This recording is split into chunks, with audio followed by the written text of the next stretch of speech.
اچھا سر، اخوت کو اب بہت زیادہ سال ہو چکے ہیں، تو واٹ وڈ یو سے کہ اخوت کی کیا کنٹریبیوشن رہی ہے پاکستان کی اکانومی میں؟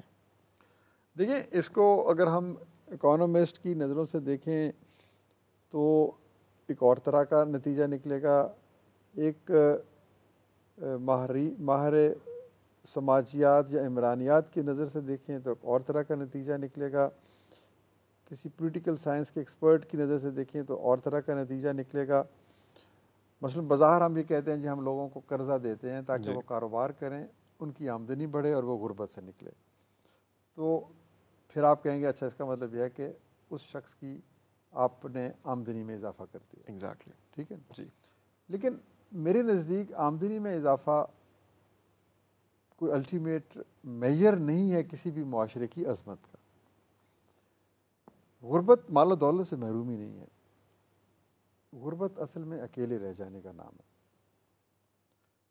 میں کہتا ہوں کہ اگر کسی شخص کا تو کوئی دوست نہیں ہے تو وہ غریب ہے. وہ کسی کے پاس جا کے دو آنسو نہیں بہا سکتا، دل کی بات نہیں کہہ سکتا. ہم تنہا ہو گئے ہیں خزاں رسیدہ درخت کے پتوں کی طرح. تو اب میں یہ کبھی بھی دعویٰ نہیں کروں گا کہ ہم نے 200 ارب روپے دیے، اور کچھ لوگ کہتے ہیں اس 200 ارب کے نتیجے میں 2000 ارب کی دولت جنریٹ ہوتی ہے اور وہ پھر 40 لاکھ گرانوں میں ایکیٹیبلی ڈسٹریبیوٹ بھی ہوتی ہے. ماشاءاللہ.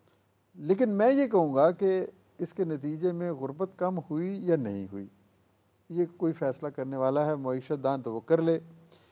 جو چیز میں جس سے مطمئن ہوں، میرے ساتھی مطمئن ہیں، ہمارا ادارہ مطمئن ہے، وہ یہ ہے کہ 40 لاکھ گھرانوں کو ہم نے جو قرض دیا، آمدنی بڑھی یا نہیں بڑھی یہ آپ خود فیصلہ کر لیں. لیکن یہ بات ایک میں حتمی طور پر کہہ سکتا ہوں کہ ان کو یہ احساس ہوا کہ اس دور میں ہم تنہا نہیں ہیں، اکیلے نہیں ہیں. ہم اکیلے نہیں ہیں. کوئی اس معاشرے میں لوگ ہیں جو ہمارا ہاتھ تھامنے کے لیے تیار ہیں، جو ہمیں نہ جانتے ہوئے بھی ہمیں 10,000 50,000 1,00,000 روپے قرض حسن دے رہے ہیں، اور ہمارے پاس کوئی کولیٹرل بھی نہیں ہے جس کو ہم گروی رکھ کے بینک سے قرضے لیتے ہیں، تو ہم پر اعتماد کر رہے ہیں. تو ہم معاشی سطح پر کوئی تبدیلی کا باعث بن رہے ہیں یا نہیں بن رہے، that is absolutely different thing. ہم اخلاقی جو ایک آپ سمجھیں کہ جو ویلیو کریشن ہے نا معاشرے میں، کسی معاشرے میں دکھ درد کا جو علاج ہے، کسی کے ساتھ محبت کا اظہار ہے، دوستی کا اظہار ہے، کسی کا آج کے دور میں آپ ہاتھ تھام کے کہہ لیں کہ مجھے آپ سے بڑی محبت ہے، میں آپ کی بہت عزت کرتا ہوں، میں آپ کے دکھ درد میں شریک ہوں. صرف انہی الفاظ سے اس آدمی کا وہ دن گزر جائے گا خوبصورتی سے، خوشی سے. تو ہمارے پروگرام کو اگر آپ نے میجر کرنا نا اس کا امپیکٹ، تو وہ معاشی بھی ہے، سماجی بھی ہے، اخلاقی بھی ہے اور روحانی بھی. اچھا سر، اگر ہم معاشی طریقے سے ہی دیکھیں تو ابھی بھی زیادہ تر لوگ جو ہیں ہماری پاورٹی لائن کے قریب اور زیادہ تر اس کے نیچے ہیں. تو sir how do you think in your opinion کہ ہم اس ریشو کو بہتر کر سکتے ہیں؟ بہتر یہی کر سکتے ہیں جی، ہم نے تو ایک سمپل سا علاج پیش کیا ہے جی. ہم اسے مواخات کہتے ہیں. اب آپ نے خود ہی کہا جی کچھ لوگ غربت کی سطح کے نیچے ہیں، کچھ لوگ اوپر ہیں. میں آپ کی اس بات کو مان لوں اور اس کو ٹرانسلیٹ کروں اسٹیٹسٹکس میں، تو آپ مجھے اجازت دیں تو میں کہوں کہ 50% لوگ غریب ہیں، 50% غریب نہیں ہیں. ایک براڈر سی ایک اسٹیٹمنٹ ہم دے رہے ہیں. تو جو 50% غریب نہیں ہیں ان میں سے میں ایک شخص کو کہوں کہ تم اٹھو، اور یہ جو 50% غریب ہے ان میں سے ایک شخص جو غریب ہے اس کو اپنا دوست بنا لو.